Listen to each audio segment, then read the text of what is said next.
Alright, hope you guys enjoyed that montage. I'm Hex, let's get to the build. Alright, so for the first I like to run, Plague Break, no brainer here. One of the best sets ever introduced to ESO. What exactly does it do? 2-piece adds offense pen, 3 and 4-piece each add a line of weapon and spell damage, and the 5-piece plague an enemy that turns them into a carrier. They take X amount of damage over 10 seconds. If the plague is removed early, it explodes, infecting other enemies and doing X amount of disease damage. And it scales per target you hit. So this thing can like pop groups. You pop one little kid, he pops the group, and guess what? They just chain reacts off that. One of the best that's ever added. I like to run a absorb stamina enchant. It's just been there since, and I kind of haven't taken it away. I like it because it can proc Sundered, which is procs are minor fracture, which is 3k pen on the target, and plus it gives a stamina back, which is really good. You could go a shock for more damage, but I like having that little bit of extra sustain on there. I like running a lightning staff. You can run dual wield if you want. I personally prefer lightning staff because you can heavy attack with this to get our magic back. So it's just an extra way to get sustain on the build. Not only that, we do also get 10% more AoE damage, so we're not missing out on too much damage. With the dual wield, you do have the ability to kind of swap around, like have more pen, have more crit, have the potential of 2 traits, which is very powerful. So for the front bar, obviously sharpen, the best. We need all the pen we can get. We don't have much pen without sharpen. Back bar obviously doesn't matter since we're in Okensoul. So for the monster I like to run, Slime Crawl. The reason I like Slime Crawl, because this is more of a crit build, so it synergizes well. Plus Slime Crawl gives the most crit out of any of the monster sets. All the other ones give up to 3%. I believe Slime Crawl gets like 3.5%. So you get an extra 0.5% from Slime Crawl. So the next set I like to run is Order's Wrath. This thing is one of the most bloated sets that ever come out. So what exactly does Order's Wrath do? 2-piece adds a line of crit. 3-piece adds a line of weapon and spell damage, 4-piece adds a line of crit, 5-piece adds an even bigger line of crit than the other ones, and another 5-piece increases your critical damage and critical healing by 8%. This thing makes you hit hard. Not only do you hit harder, you also heal for a lot more. And I like to spec more into crit on this build because we are a Templar, so we do get 10% more crit damage done. Plus with Okensoul we have Major Force, which is an extra 20% damage done. So you can see why I like to run this. We can just spike our crit up and just hit really ridiculously hard and have consistent crits. So that's pretty much it. And obviously we got Okensoul. Exactly what does it do? Gives you a crap ton of majors and more. Like this thing gives you it all. It gives you Major Berserk, Courage, Brutality, Sorcery, Prophecy, Savagery, Force, Protection, Resolve, Heroism, and Minor Fortitude, Intellect, and Endurance. Like everything you want and more in Okensoul. It is full cheese, I will say that right now, but I would honestly say there will never be another mythic quite like this, so abuse it while you can. So for the weights I like to run 3 heavy, 3 light, and 1 medium. I do like to run a heavy head, heavy chest, and heavy feet. For the light I run a light gloves, light waist, and a light shoulders, and for the only medium I run in legs. You can run it in any order you want. The only thing that I would highly recommend is that the chest be heavy and the waist and hands be light, and then the rest can be in any combination you want. And as for the enchants, I like to run full tri-stat if you can. I would recommend full tri-stat. I still have some max mag on the small pieces because I just haven't been bothered to do that. I've been kind of a little stingy on it. So for the jewelry, I like to run full infused, all reduced magic enchants. We do lack a little bit of sustain in this build since we have like very little sustain, if anything. The only thing we have sustain is from our race and our light armor, 3 pieces of it. So I do like to run it like this. You can get away with maybe 1 infused spell damage. 3 reduced mag cost enchants is the way to go.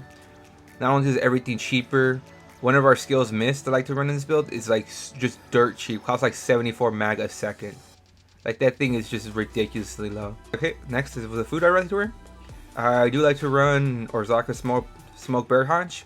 Very good. What exactly does it do? Gets 4,300 health, 400 health recovery. Doesn't really matter. The icing on the cake is 369 stam and mag reco. So this thing gives you a lot of health and a lot of reco. You can use the non-gold food, the Jewels of Misrule. Does exactly the same thing, just a little bit less of each, and doesn't give any health recovery. But honestly, health recovery has just been dead for the longest. Rest in peace, health recovery. And for the pots, my main pots, I like to run tripods. Obviously, every build probably should just have tripods slotted. But the main pots I like to run are resist pots. It gives back health, and it increases your spell resist and physical resist by 50-80 for the whole duration of the pot. This thing makes you ridiculously tanky. So when these pots drop, you can just notice that you get hit way harder. The only problem with these pots, it doesn't give sustain. But that's why we have full reduced infused cost reduction in the jewelry. Obviously, you can always have tripod slotted just in case you're getting pressured too hard and you need that stam or mag back. I do have some moves with D-Tech to get those little pesky night blades out of stealth, and obviously invis pots just to like get away or whatever I need to do. Alright, now let's get into the skills. The first skill I like to run is Honor the Dead. This is obviously our main burst heal. Very strong. What does it exactly do? Beacon your inner light, healing yourself or an ally, a wounded ally in front of you for X amount of health. Healing anyone who is below 75% health restores 18% of the cost every 2 seconds over 6 seconds. This thing is amazing for sustain. The other morph, Breath of Life, is just a little too expensive and doesn't give enough sustain back. With this one, you can honestly sit there and kind of spam cast this for a little bit if you really wanted to. Not only that, the magic refund, you can get that through Mist, which is going to get to our next skill. I like to run Elusive Mist. I really think that Mist is just heavily underrated, especially on one bar builds. What exactly does it do? Dissolve in a dark mist, reducing your damage taken from players by 75% and granting you major expedition, increasing your movement speed by 30% as long as you're in the channel. Entering this form removes all and grants immunity to all disabling and mobilizations effects, but you cannot be healed and your recovers are disabled. Now that immunity to disabling effects, put a big old asterisk on that because I don't know, man. But anyways, I really do like Elusive Mist because not only are you able to move faster, you take a lot less damage. And just being able to like tank people's hits and like being able to like, and they just keep wailing at you and you can just pop out a mist. You can kite so well with this skill. Like you can pop corners, you can move wherever you want, you can go through like risky paths because you take so little damage. As soon as you pop a corner, spam this twice, go back in the mist, and guess what? You're back to full health and you just do it again. And this thing is dirt cheap. 76 mag a second. That is ridiculous. Like, we do run 3 heavy in this, so our constitution passive, we actually get more from our constitution passive than it costs to cast this skill. So you might be wondering why I don't want to use Race Against Time.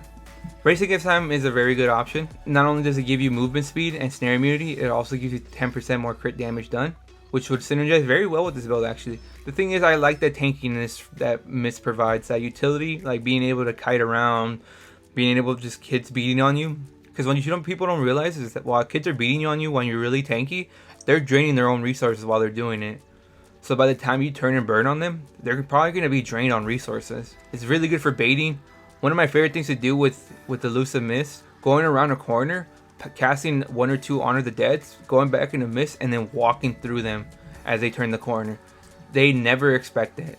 Always so good at just walking through your enemy with this because you can't get out of it. The only thing that can get you out of Mist, for the most part, should be Negate, because Negate cancels your Mist. Obviously, you do get hit by some javelins, some wonky CCs in Mist, apparently. Yeah. And the main reason I don't use Race Against Time on this build is because I don't have Sigil on this tune, and I just can't be bothered to grind it right now. But Race Against Time is obviously another really good option. I like to synergize this with the next skill, Living Dark. What exactly does Living Dark do? Envelop yourself in a lightless spear for 12 seconds, protect yourself. Anytime that you take direct damage, the spear lashes back to the attacker, reducing their movement speed by 40% for 3 seconds, and healing you for 2k plus modifiers. These effects can occur every half second. This thing, it's really good for the heal, and it's mainly used for the heal, but the fact that it adds that utility with the snare is the main reason it will always stay on my bar. So if you have this while you're in Mist, not only are you going to move faster and take less damage, they're going to get snared and you're going to be able to outrun them. Like, this skill is so great. I love this skill. And plus they reworked it. They kind of like reworked it. Like, it doesn't heal as much as it used to, because I think the scale ridiculously high. Now it doesn't heal as much, but it lasts twice as long, which is very great for sustain. I think that was a fair trade. And this can also proc our Illuminate passive, which procs our Minor Sorcery passive, which gives us 10% more spell damage, which we'll get into in a bit. So for my next skill, I like to swap between Purifying Light or Binding Javelin. Those are my main 2 that I like to run. So what exactly does Purifying Light do? Summon an expanded beam on the enemy to doom them, dealing X amount of magic damage and copying all their damage taken from you for 6 seconds and releasing 50% of it as additional magic damage to them. Up to a certain amount, the value is based on our spell damage. When the effect ends, you and allies near the enemy are healed for X amount every 2 seconds for 6 seconds. So this thing is basically like a curse that you deal. The more damage you do, the more damage the curse is going to do up to a certain amount. The thing is, like, this gives you so much burst potential, which I really do like about it. You put this on somebody, you sweep them for a bit, and like right before it pops, you drop a Dawnbreaker, and everything just hits at once.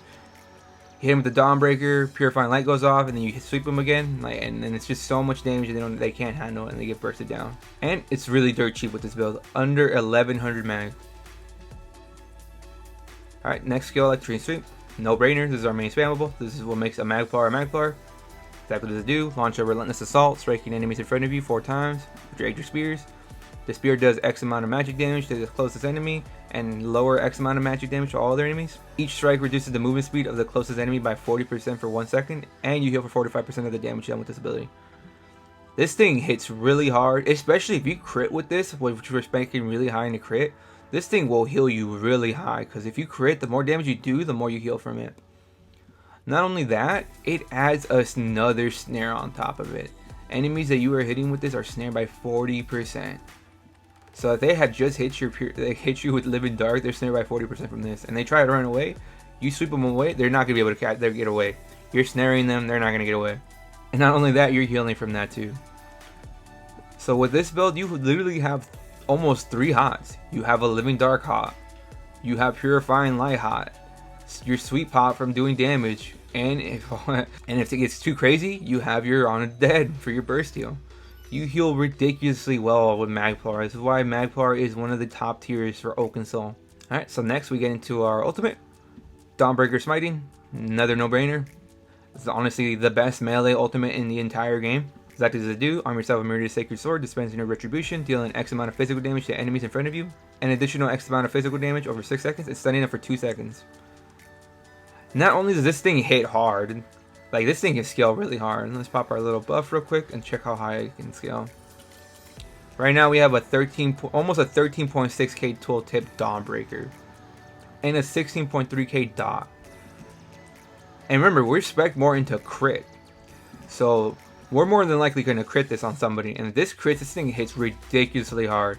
Not only that, it gives you more. It does all that and more. It procs the Fighter's Guild Slayer passive, which grants us 3% more weapon and spell damage. Banish the Wicked. Anytime we kill an enemy while a Fighter's Guild ability is slotted, we generate 3 ultimate. Not only does that count for players, that counts for every kill we can get. Players, pets, NPCs, guards, all that counts. And this thing does 10% more damage to vampires and werewolves, which pretty much everybody is in PvP, so this thing just does it all. Best ultimate in the game. Really love it. Only problem is you can miss the Dawnbreaker, but that's the risk of it. Alright, so now let's go over our stat sheet. So we have a little over 22.5k max mag. Our max mag is very low. We have like literally no form of max mag anywhere. Nothing in our build gives us max mag. We are spec'd heavily into reduced mag cost and pretty high into mag recovery. For our spell damage with our buff, we're at 4437. Not bad. Obviously it's not as high as other builds. The one thing I love about this build is we're at almost 40% crit with this build. That's going to guarantee that we almost crit on every attack. And not only that, but we're also doing 8% more damage with crits. We're also healing more from crits too. And that's not on the stat sheet. You can't see that really on the stat sheet. So with our resist pots, we're a little under 30k spell resist. And we're a little over 25k physical resist. And just shy of 2200 crit resist. Pretty tanky. Resistances aren't that high, but the thing is we are a vampire, so we do have the undead passive. Plus we do get major protection from Okensoul, so that's what makes us really tanky in the build. So for attributes, I like to run 40 mag, 24 health. I really like to push that 30k threshold. You can swap these around. You can put 40 into health and 24 into mag if you're feeling you need a little more tankiness. We do have an extra 40% crit, so we're basically almost doing double damage with this build when we crit. That is a lot of damage we're doing on an enemy. So for my race, I'm a Breton. Honestly, Breton is hands down the best open world mag race in the entire game, without a doubt. Not only does it, like, what exactly do Bretons get? We get Gift of Magnus, increasing your max mag by 2000. Spell Attunement, which increases your spell resist by 2310, and is doubled if you are afflicted with chilled, shock, or burning effect. And you also get 130 recup on top of that. Plus, we do have Magic of Mastery, which reduces our mag cost by 7 whole percent. This hands down is the best race for mag. It is just ridiculous on the sustain. Plus we also do get some tankiness against other magic users. So for the Mundus, I like to run the Atro. I feel like the Atro is the best for this build since we do have very little magic. We just want to be able to spike that magic recover as high as we can. We are a stage 3 vampire. You kind of mandatory on any build open world to be a stage 3 vamp, unless you're obviously a werewolf. People just hit way too hard. There's no way you're going to be able to survive without stage 3 vamp. Why are we a stage 3 vamp? Obviously mainly for the undeath passive, which we take. Reduces our damage taken by up to 30% depending on our missing health. That is a must. It makes you ridiculously tanky, especially when you're like almost one shot. Alright, so for the CP, I like to run Focus Mending. Increases your healing done when single target heals by up to 10%. So this will affect our Honor of the Dead, our Living Dark. I don't know if this actually affects the healing of sweeps. Not too certain on that. The next one I like to run is Reaving Blows. I feel like Reaving Blows is really good. You might be thinking, well, you already get healing done from the sweeps. That is true, but why not amplify that by an extra 8%? Heal for over half the damage you do. Not only that, this thing also heals you for like if you're about to drop a Dawnbreaker with Plague Break, this thing will spike you up a little bit just to be able to get that extra sweep off. Just sometimes I'll miss a big pop just because I wasn't able to survive. If I had just been able to heal like an extra 2k, I would have been able to get that extra sweep off and pop the whole group. So being able to do that, I feel like makes this CP worth it. Next CP I like to run is Occult Overload. One of the most insane buffs blue CPs in the entire game. What does that do? When you kill an enemy under the effect of a status effect, they violently explode for up to 12,800 Oblivion damage to all enemies in a 4 meter radius. This thing is Oblivion damage. There is no way to mitigate this damage. That is true damage they're taking. It doesn't matter if you're in a corrosive, you have a million resistances, you take this full damage. Now you might be wondering, isn't this redundant with Plague Break since you already have a pop with that? No, I feel like this is just synergizes well with Plague Break. So if you kill one kid and he occults the group, Plague Break will pop, occult will hit, and then the chain reacts. Like, oh, Plague Break can pop, and then Plague Break can also proc Disease, and then those kids can proc occult on each other, and it can just chain from there. Very good CP, kind of overtuned to be honest, but you know how it is in PvP. We're gonna abuse whatever's broken. Next, I like to run Ironclad. Reduces your damage taken by 6% from direct damage to attacks. Pretty simple, or form of mitigation. I go more into being able to sustain damage. I go more into healing, a little bit of less tankiness. I don't really have any damage amplifiers because the whole point of a 1vx build is to be able to survive. Damage is just too crazy right now. Like, expecting more into damage is just not really worth it, to be, in my opinion. Next to the red CP, I like to run Balanced Vitality. Grants up to 1400 max health. Very good. Bumps us up to that 30k threshold. Anytime you have more health, you look a little more intimidating. Next, Survival Instincts. While inflicted with a status effect, your core combat skills cost up to 25% less. So while we have Burning, Chilled, or Disease or anything, our Roll Dodge, CC breaks, all that costs less. Next, I like to run Pain's Refuge. Reduces your damage taken by 2% for every 2 negative effects active on you, up to a maximum of 20%. This is the 1vx CP in the entire game. This is one of the best CPs right here in the entire game. So while you're getting beat on by like 10 Joel Bobs, and they're all hitting with the most randomest things ever, this is honestly the second best CP in the entire game. Now let's talk about the best CP in the entire game. Celerity. This is the best CP in the entire game. Increases your movement speed by up to 10%. It seems so basic, but honestly it's more than that. Movement speed in Cyrodiil is keen when 1vxing. Being able to outspeed your opponent, getting around corners, being able to outrun them. I can get 1 or 2 heals off before you even pop the corner, and by the time you pop the corner, I'm already gone, or I'm gonna juke you out, or I'm gonna go do something crazy. But it's one of those things, when you do take it off, you will notice it. So just keep this thing on all builds. And then for green CP, doesn't really matter. Just make sure you get Grifted Rider. like having Rationer, Liquid Efficiency, MC's Blessing. Doesn't really matter how you want this one. Alright, so let's go over some alternatives for the skills. You can run Binding Javelin. I do swap between Binding Javelin and Purifying Light. Hurl your spear at an enemy with godlike strength, dealing X amount of physical damage and stunning them for up to 4 seconds. And this ability ignores enemy resistances and cannot be blocked. This CC is one of the best CCs in the entire game. Now you might be asking, why do I run this over the magic version? I just don't like the other morph because you knock them away from you and they are not as stunned as long. On a melee build, you want to be on top of them. You don't want them to be tossed away. I just don't like that. I like this. I throw it at them and I know exactly where they're going to be stunned at, and I can just keep the pressure on them. This thing hits really hard. This thing, if it crits, it can crit up to like 8-9k. The only problem is it does cost stam, and we have very little stam recuv. So this is one of those skills you really don't want to spam. So if you don't feel comfortable, you can run the magic version, or you can run toppling charge. Charge with your Divine Lance to impale an enemy, dealing X amount of magic damage, sending them for 3 seconds and setting them off balance. Interrupts the target if they were casting. Pretty good skill, you know, gap closer. You know, you can never say no to a gap closer. Stuns them, does what it does.